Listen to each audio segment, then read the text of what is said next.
Welcome to the offseason here in the Nashville Franchise.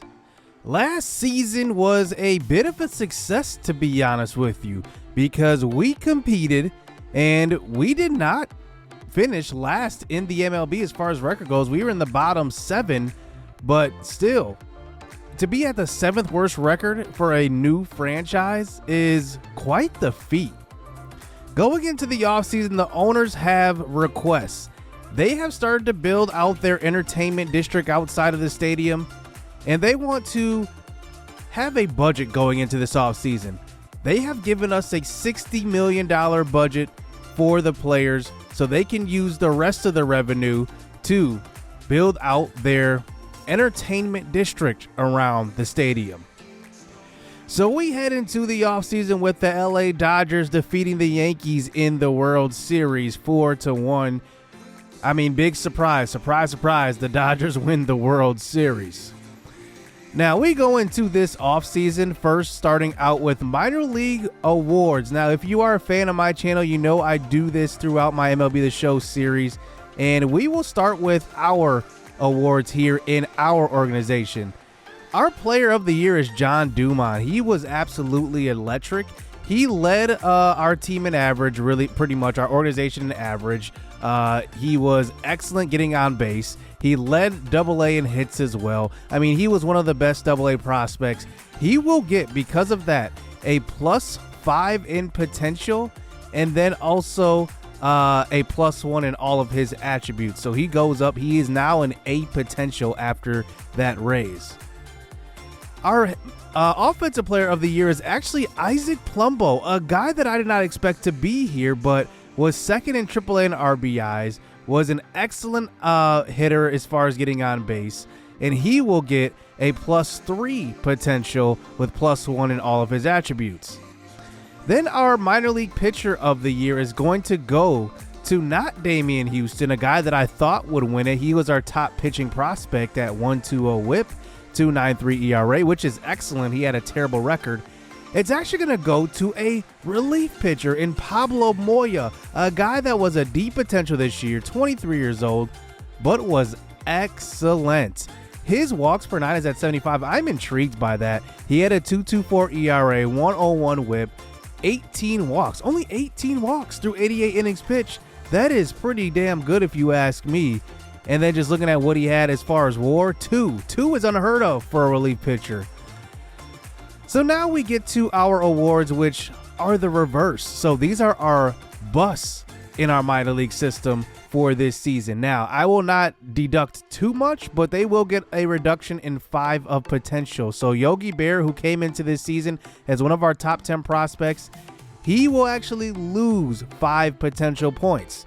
So he will be knocked down to a C after a 229 season. And Colin Ozuna as well. He will get knocked down to a lower C than what he already was. He hit 206. He was a guy that I was kind of banking on to possibly make the roster next year. We'll see. He still could make it, even taking that hidden potential. But I want to give these kind of things out to players that had higher expectations and fell short of those.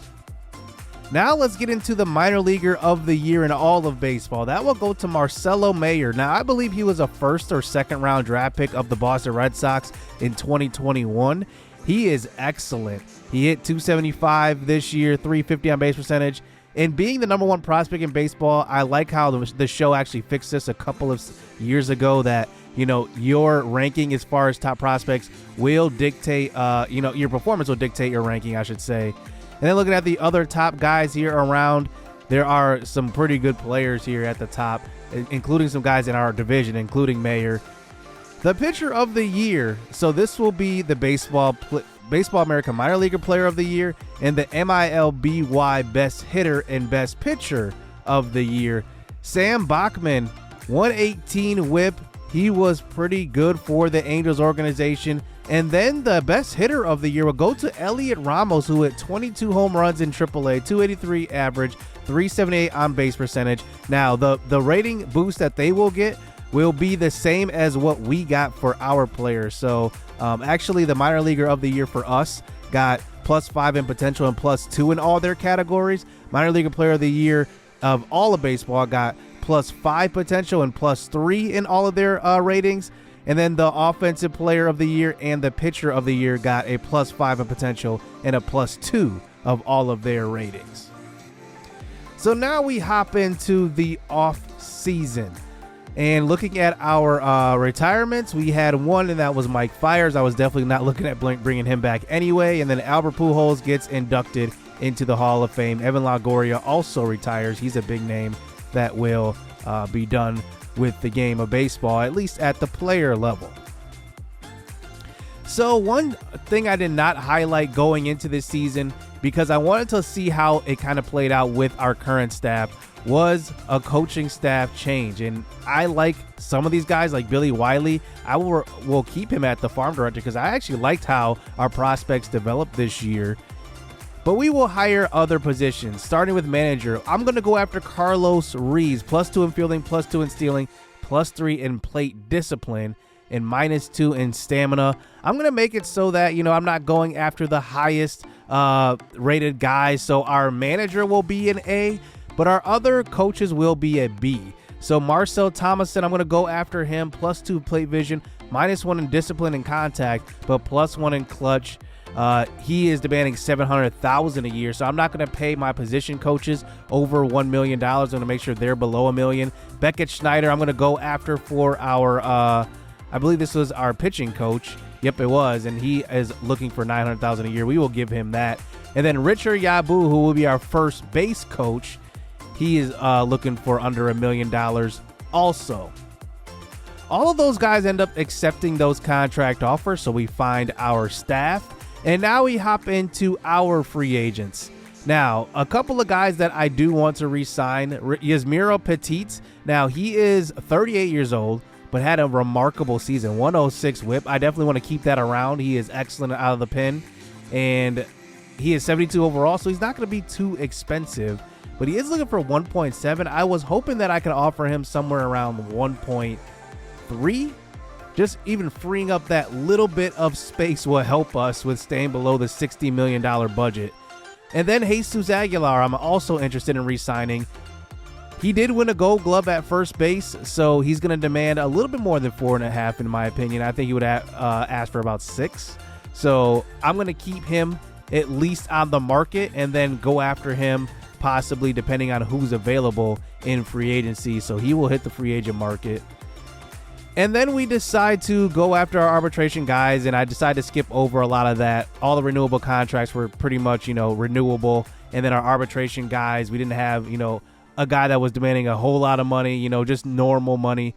And then, we kind of don't go after a couple of guys, Jake Woodford and Jamie Badia. Those are the two guys that I just did not want to re-sign and bring back. So I will not offer them arbitration.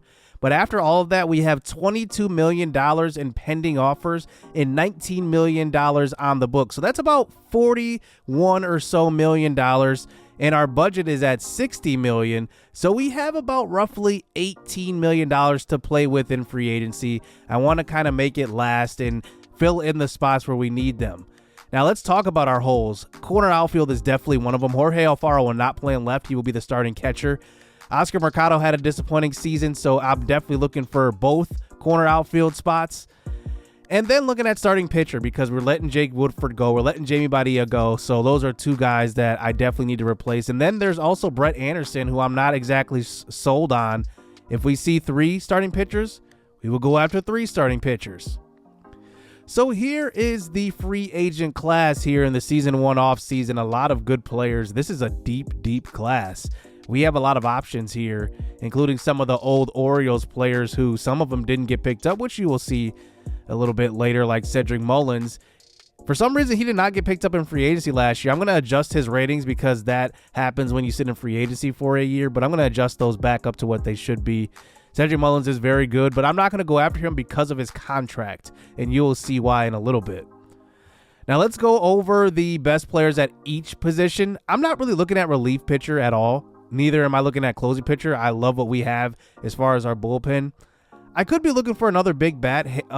Jesus Aguilar is still there in free agency. He's probably going to get some offers.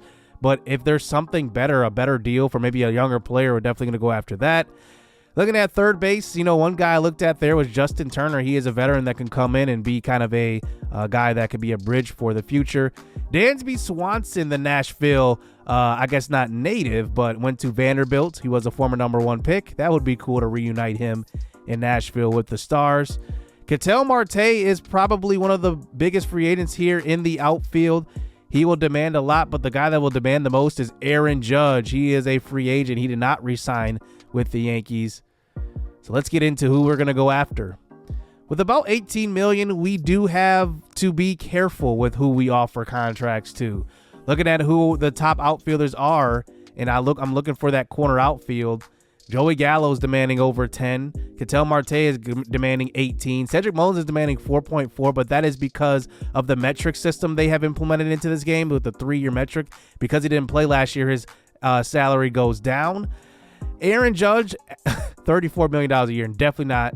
Mitch Haniger, $4.1 million. Brandon Nimmo, $7.7 million. That would be about over a third of what we could offer. But I go down the list a little bit, and I look at a guy that I like a lot in Odubel Herrera. He was 31 years old, hit 35 home runs last year. That would have led our team this year. 95 RBIs, 324 on-base percentage, slugged at 547, which is a career high for him. And looking at his runs created at 92. So he hit phenomenally. He was also an all-star. So he's a guy I definitely want to go after. The price tag is about $6 million, so that would be a third of what we could potentially offer right now with the given salary situation. And I will offer that to him, a 2-year, $12 million deal. We definitely want to go after starting pitching next because I want to make sure that we get a couple of good starters here. And I'm looking at the top guys. Noah Syndergaard is demanding $17 million a year. Definitely out of our price range unless we free up some money elsewhere. Sean Manaea is also asking for around the same. Zach Eflin asking for $15 million a year. Then there's Danny Duffy, who's only asking for about $5.1 million a year at age 34. Very, very intriguing, Danny Duffy. He is a lefty. Obviously, we need both lefties and righties in the rotation, more righties than lefties, but we don't have any lefties right now except Brent Anderson, and I'm not sold on him. So I decide to actually go after 34-year-old Danny Duffy. This will buy us some time to groom our first-round pick, Steven Brennan, and kind of, give him some time to grow in the organization. I think Danny Duffy is a good pitcher. He would come in and be our ace. He's an 80 overall guy, so I will offer him that contract, kind of the same deal that I offered Odubel Herrera. I look back at what Jesus Aguilar is asking for, and he's asking for the same deal, these $6 million deals. We decide to hold off on that right now. He doesn't have any offers on the table, so I decide to hold off a little bit. I look at other first base options. Trey Mancini is there. Nobody picked him up, and he's 31 years old. I think a year younger than Jesus Aguilar and kind of comparable hitting attributes. With Baltimore, he hit .255 in 2021, .326 on base percentage. In 2020, he hit .291, and he's only asking for $1.1 million a year. But this is obviously because of that 3-year metric system they have for salaries. So I'm actually going to hold off on going after him unless it's a realistic contract. He would want around what Jesus Aguilar is asking for. And then there's Miguel Sano, who is a bomber. He has a 2-year, $5.4 million offer from the Twins. But then there's Ryan Mountcastle, a guy that did play on the Orioles, 26 years old, comparable power, at least more power than Jesus Aguilar, and kind of, I don't want to say a better hitter, but he could be. At 26, he's only 75 overall, and obviously I would adjust those ratings back to what they would be. And I decide to do it. Going after Ryan Mountcastle with a 4-year, $40 million a year, paying him $10 million a year, that would make him the highest paid player on our entire roster, in our organization, I should say. And I think we have the flexibility to do it. So we will offer him that contract. I wanted to be realistic. I compared it to Anthony Rizzo's contracts with the Cubs, and he kind of got a bigger deal, like $17 million, but that was after he kind of proved what he was. So our first 4 offers are Herrera, Mountcastle, Duffy, and the old relief pitcher, Yasmiro Petit. And we end up getting a contract acceptance from those 3, Petit, Herrera, and Mountcastle. So we pretty much spend about $17 million right there. So we move on to the Rule 5 draft, and I decide to open up our roster spots to allow us to draft some cheap players. And looking at how it's coming right now, we're going to be right up against that $60 million.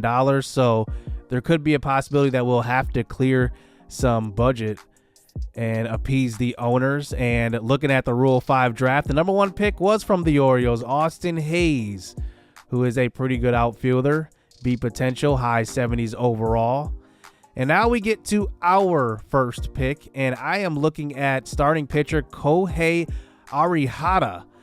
I'm saying it like it's Latino, but Arihara, and I think he is a good option. He comes from Japan, and he did get injured when he came over here last year, I believe, for the Cardinals. I could be wrong with that, but he does have kind of a little bit of a price tag at $3 million. And I will take him with that. I like what he brings to the table with his attributes. I have not seen him in the game, and I'm just curious. So with 1 year on his contract, I'm going to sign up for that. With the second round pick, I definitely want to go after that corner outfielder I've been looking for, because we signed Herrera. We need another one. David Dahl is interesting, but $2.7 million on his contract, I just can't do that. We just don't have the financial situation to be able to sign him. Lewis Brinson is below a $1 million contract, $226 last year. Not impressive, though. And I just don't see myself going after him when his cold zones are all cold. I mean, they're all cold. His hitting zones, it's really, really bad. But then I go after a different guy here in Monty Harrison, B potential, 68 overall, 27 years old. Used to be with the Brewers organization. He was sent along with Lewis Brinson in the trade for Christian Yelich. And he looks actually pretty decent. He has good fielding attributes. He's owed about $734,000, renewable for the next few years. I like that price tag and that ability here in the Rule 5 draft. I'm going to take that. In the third round, I do want to go after a relief pitcher. I said I didn't want to do it in free agency, but I want to go after somebody here because I know it's just going to be a whole lot cheaper. So why not do it here? And I think that, looking at a lot of these relief pitchers, they're kind of all similar. Nobody really sticks out too much. So I decide to go after a guy that looks a little better and isn't demanding a ton of money. Adam Morgan was definitely one of the guys I was considering here, a lefty. I decided to go after Austin Pruitt, 33 years old. And last year he did not pitch at the major league level, but the year before that, a .95 whip. And he has good attributes here, 74 walks per 9. So I will sign up for that for less than $1 million on his contract. I definitely love that. So that concludes the Rule 5 draft. And that brings me back to Danny Duffy, who we offered that $6 million contract to. Now that we just signed a starting pitcher in the Rule 5 draft, I don't need Duffy anymore. So I decide to actually rescind that offer. So no Danny Duffy coming over to the Nashville Stars. So looking around the league, the Colorado Rockies add a new second baseman in Brandon Lowe, giving away C.J. Cron. The Red Sox sign Roberto Perez to a 2-year, $12 million year. The Rockies are not done. They trade for Kyle Schwarber and trade away Randall Grichuk and lifelong Rocky Charlie Blackmon at the end of his career, going to the Phillies, hopefully making a little title run for him while the Rockies rebuild. And then the Mariners signed Joey Gallo to a 6-year, $67 million deal, making about $11 million annually. They get the big free agent signing, but the biggest one is the Rangers signing Aaron Judge to go alongside Marcus Semien and all these other guys down in Texas now. Jack Leiter, can't wait to see what they turn into. And then Matt Chapman. The Dodgers get richer. They just won the World Series. They decide to trade for Matt Chapman. They decide to deal A.J. Pollock, who got dealt to the White Sox in real life, and Chris Taylor. Interesting. The Los Angeles Angels signed Trey Turner to a 6-year, $153 million deal at age 29. Jesus Aguilar signs a 1-year contract with the Boston Red Sox for $5.4 million. He goes to a division foe. And Danny Duffy goes to the San Diego Padres. He gets $6 million a year, but only 1 year. So that's what happens when you decide to pass us up. And then Cedric Mullins ends up signing, and he ends up going to a new team for pretty cheap. Mitch Haniger goes to the Angels, $4.7 million. Ketel Marte goes to the Minnesota Twins. Byron Buxton and Ketel Marte in the outfield. He signs a 3-year contract worth about $16 million a year. Talon goes to the Rangers, so the Rangers are making some moves here in the offseason, a 3-year, $30 million deal. And we decide to go after Nashville native Vanderbilt alum David Price on a 1-year, $1.8 million deal. That $30 million, he's done making that on his contracts, but pretty cool to see him back in Nashville. I thought it would be an awesome homecoming. He will come out of the bullpen or be the 5th starter in the rotation. So at the end of those moves, we actually go over that $60 million budget. So we had to come back to that $60 million. We're about 10 over. And our highest paid guys right now are Ha-Seong Kim and Ryan Mountcastle, who we just signed. Abdul Herrera is right behind him, but a couple of guys we can offload to at least free up and get below that $60 million. Evan White and Ha-Seong Kim. We're going to try to package them in a trade to a team that needs a first base and a shortstop. The Royals needed both of those, but the Astros just make more sense here. They need a center fielder, a first baseman, and a shortstop, coincidentally. So we decide to just, kind of bargain with them. I did kind of want to go over something with the trade finder a little bit. It's interesting. The Red Sox are willing to deal Trevor Story after just signing him to a contract last year. I think the trade finder is kind of still broken a little bit. I know they tried to tweak it a little bit to fix it and to make it more realistic. But, the Boston Red Sox have an interesting situation. They have the player of the year in the minor leagues, Marcelo Mayer, backing up Trevor Story, and also Xander Bogaerts, who they also made available in trades for that Eli White and Eli. I can't even think of his last name in the outfield. That's so funny. Evan White and Eli White. I don't know why I couldn't think of that. So I decide to keep dealing with the Astros here, and I come across a interesting prospect in Shea Whitcomb. He is a good fielding shortstop. He also has a plus bat. Now, I looked up his minor league stats. He's hit over 300 at every single level since he's been a minor leaguer from UC San Diego. He is interesting at C potential, 74 overall. I love his attributes. He's good defensively. His hitting zones are starting to warm up. And at age 24, he's only making $62,000 a year. That frees up the $10 million that we need to get rid of. And we decide to make the deal. And we get a good middle infielder who can compete for a starting job right away. We will give him every opportunity to succeed. And here is what our roster looks like here going into season number 2. Victor Robles at center. This is kind of a projected starting lineup. Miguel Rojas at second. Ryan Mountcastle at first. Abdul Herrera in right. Shea Whitcomb, who we just traded for, at short. Jorge Alfaro, Josh Fuentes at third. Dominic Smith at the DH spot. And then Mercado could be in the outfield as well. Or we could move up some of our prospects like John Dumont, who won our player of the year. He is now 73 overall and A potential. He could play at shortstop. And then kind of just have, this kind of lineup with a couple of rookies, with Tyson King also being thrown into the fold, who is our number 3 ranked prospect in our organization. I like what we have here as far as youth. Kohei Arihara is going to be a guy that can go straight into our starting rotation and be that number 3, that solid number 3. I'm not exactly sold on Brett Anderson and David Price, but I'm going to give them every opportunity in spring training to win a job in the rotation. But then don't forget about our top 2 draft picks in Steven Brennan and Connie Munoz, who was our second round pick. He actually right now is starting caliber in the MLB. So I'm going to give him an opportunity to play when he wants to play. Now, just to give you a preview of what the renamed prospects will look like, I decided to only rename the top 3 prospects in the 2022 MLB draft. So that's Tamar Johnson, that's Drew Jones, Andrew Jones' son. Tamar Johnson is going to replace Mark Ona, who was the guy we were considering in the draft. These are the 3 highest rated prospects going into this season.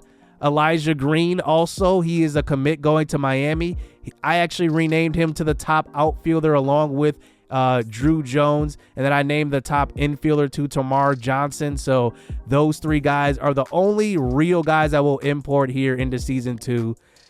And now we hop into spring training, where I want to have a full episode of spring training because there are a lot of battles. Corner infield, definitely a battle at third base. Up the middle, I'm not really exactly sure how it's going to go. And then in the corner outfield, definitely, I have no idea who's going to start out in left or right field. Abdul Herrera is going to have one of those spots, but who's going to be the other? And then DH. I mean, we have so many question marks going into season number 2. I definitely want to give it to the guy who does the best in the spring. But that's going to do it here in the offseason. I appreciate you guys rocking out with me in season 1. It's been a lot of fun so far. Can't get enough of this, to be honest with you. And let me know what you guys think as far as who's going to be possibly a breakout player. You will see them in spring, so maybe you'll have a better idea then. Hit subscribe, hit that like button. Stay tuned. Let's get it. Let's go. I like getting money, I got time to get it. Target on me, so my car's a tenant. Dancing with the devil, I don't bargain with it. Bobbing in the dash, and the stick is with it. And I hit the 4-5 on the west side. But I'm from the east side, this how we slide. This how we ride, yeah, this how we ride.